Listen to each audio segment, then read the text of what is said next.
No, we always hear the conspiracy theories, like, they be like, oh, Bill Cosby was trying to buy NBC. Michael's the only person I believe they really, really tried to railroad like that because of what he did with the publishing in the music industry. He talked about it all the time. He talked about it all the time. One thing I will say is that in the studio, he would always talk about how he lived in a certain fear.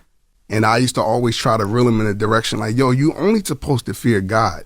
Man shouldn't have you feeling like that. No man should have you living in that space. But he lived in that space a lot because he felt like he had something that was so valuable, which he did.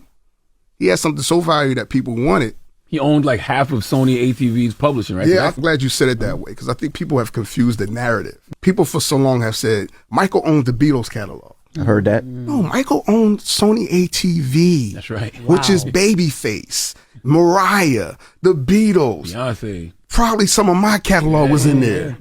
Isn't that like half the music industry? Yes. At the time, you had three giants. Sony was pretty much the biggest out the three at that time. And they did a deal with him that forever he felt that they wanted back. You think they threw all those cases at Michael because they wanted it back?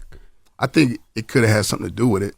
I'm not going to say exactly that, but it could have had something to do with it. But I believe none of it because I was around Mike all the time and I knew the kind of person he was. So I'm like, they really trying to kill his character. Yeah, I don't believe And it. he would say it, like, he'd be like, they just can't stand that I'm the greatest. He would literally say that. He would literally say that. They just can't stand that I'm the greatest. How was his mind frame during that time? Did he feel like the culture, especially black people, supported him and loved him, or did he feel like the world was turning against him? Now, I would say we started to surround him with that. Like, if you look, there was a period where I think he didn't feel that.